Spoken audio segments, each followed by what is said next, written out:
Hello there and welcome to my channel. I'm Marie. Today I'm going to show you how to make the very elastic slip stitch ribbing. So for this project I will need some yarn and I'm using this very soft and squishy merino wool. So I will just take out the label and I will find the yarn tail here in the middle of the bowl. So to begin, I'm going to make a slip knot.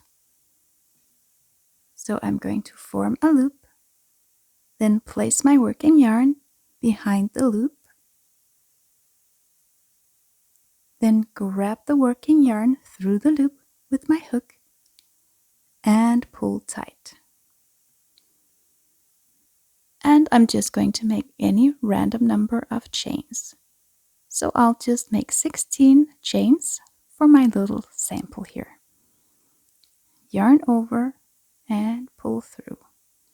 And just make sure that your chains don't become too tight. That will make them easier to work into for the first row.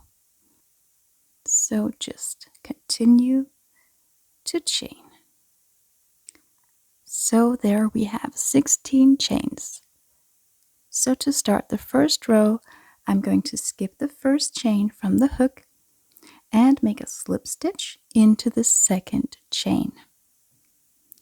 So just insert, pull through the loop on the hook.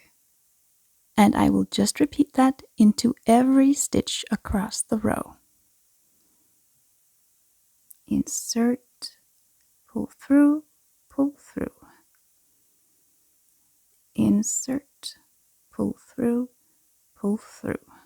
and continue across.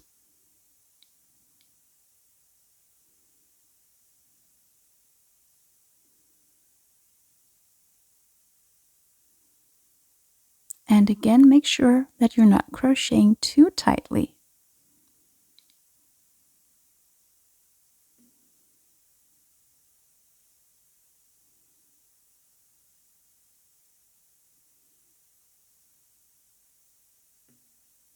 So the first row here is going to curl up a little bit. That's completely okay. It will even out later on.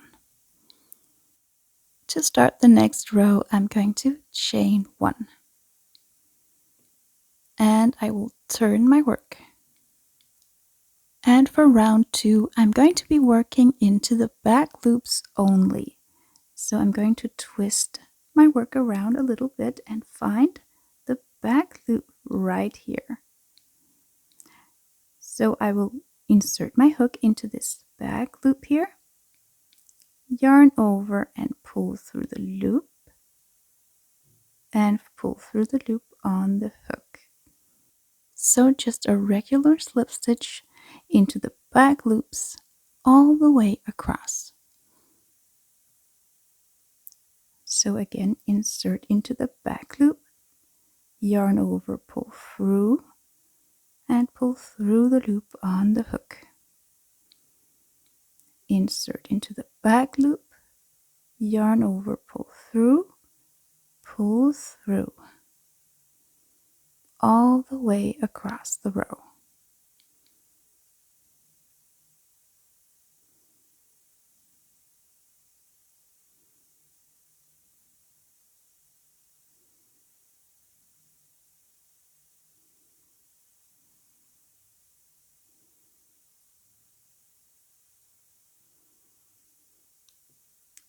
And I now only have one stitch left here.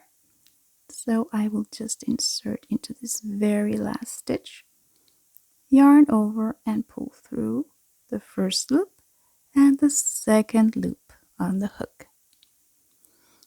Again, I'm going to chain 1 and turn my work. And from here, I'm just going to repeat this last row all the way through my work. So until I've reached the desired length of my work. So just repeat for every single row. Insert into the back loop, yarn over, pull through the loop on the hook, insert into the back loop, yarn over, pull through, and repeat all the way across the row.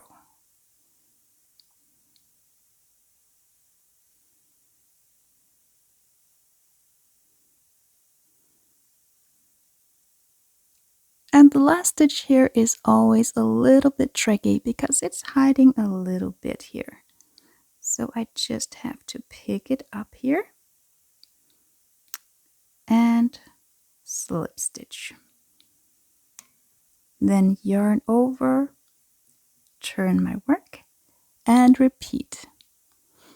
And as you can see, even though I've made 3 rows already, my work is not taking up much space.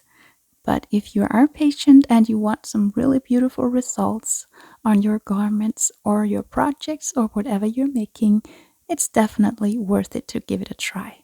So I'm just going to crochet a few more rows and I'll meet you right back when I'm ready to fasten off my yarn.